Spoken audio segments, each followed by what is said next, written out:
when words with the same spelling or pronunciation are used in such a way that they convey more than one meaning.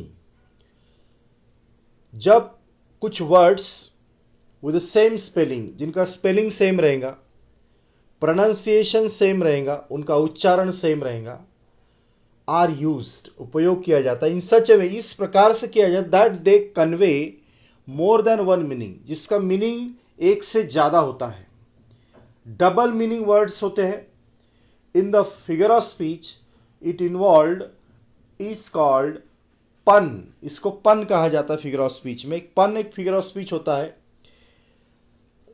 To words having same spelling, same pronunciation but different meaning, more than one meaning, एक से ज्यादा meaning होता है, double meaning होता है, जिसको पन कहा जाता है। अ पन is a play upon words. पन क्या होता है? पन ये शब्दों का खेल होता है।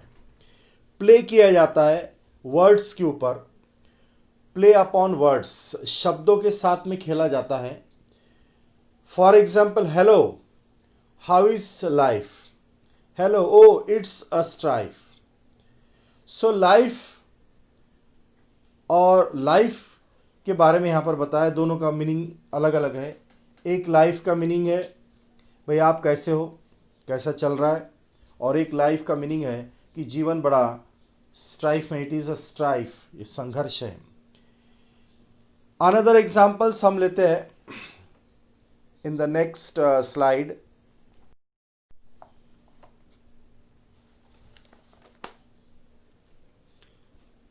When his wife died, he cried for a second.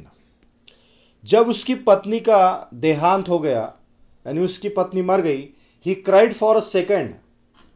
अब यहां पर for a second का मतलब होता है कुछ देर के लिए वो रोया, लेकिन he cried for a second में उसका दूसरा मीनिंग भी होता है कि वो दूसरी पत्नी के लिए रोया। he cried for a second, वो दूसरी पत्नी के लिए रोया, या फिर he cried for a second, वो थोड़ी देर के लिए रोया। सो फॉर अ सेकेंड या फिर second, it has two meanings. Spelling same है, प्रोनाउंसिएशन सेम है, बट मीनिंग्स में डिफरेंट मीनिंग्स है। Second, living life depends on the liver.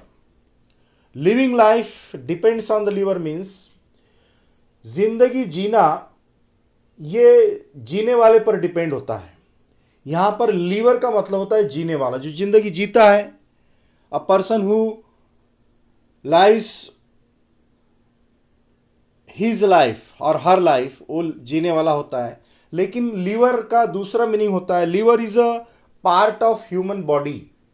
Liver ये ह्यूमन बॉडी का पार्ट होता है। सो लीवर का स्पेलिंग सेम है, प्रोनाउंसिएशन सेम है, बट मीनिंग्स में डिफरेंस है। Third, you cannot buy a cap for your knee. You cannot buy a cap for your knee. Don't cross the bridges of your nose. तो यहां पर भी words में pun है।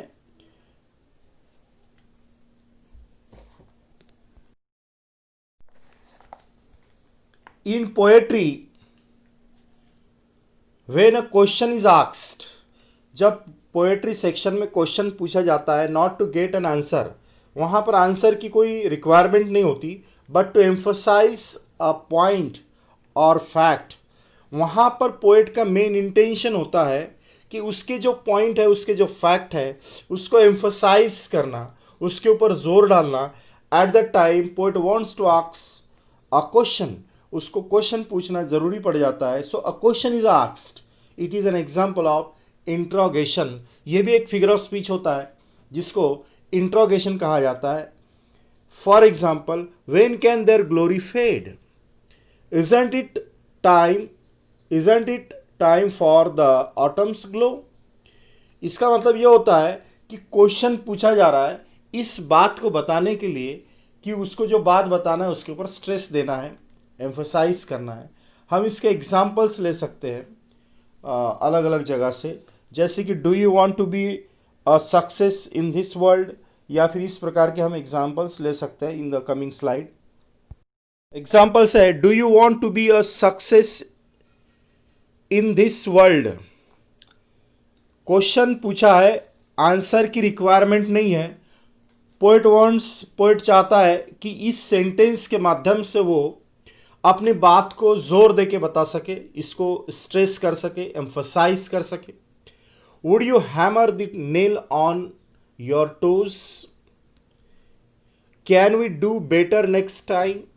Can we do better next time? क्या हम अगली बार अच्छा कर सकते हैं? तो नेचुरली जवाब की रिक्वायरमेंट नहीं, कोई भी बोलेंगे हाँ इससे अच्छा कर सकते हैं, नहीं इससे अच्छा नहीं कर सकते हैं, बट पॉइंट को स्ट्रेस करना है, पॉइंट को एम्फसाइज करना है। How can you sharpen your shoulder blades? आप अपने शोल्डर ब्लेड्स को कैसे शार्पन कर सकते हैं? तो जैसे कर सकते हैं वैसे तो कर ही सकते हैं। सो पॉइंट को स्ट्रेस किया जा रहा है। ओनली पॉइंट्स आर स्ट्रेस्ड और एम्फसाइज्ड। अपने पॉइंट को रखने के लिए इस प्रकार की मतलब ये फिगर ऑफ स्पीच यूज होता है, इंट्रोगेशन।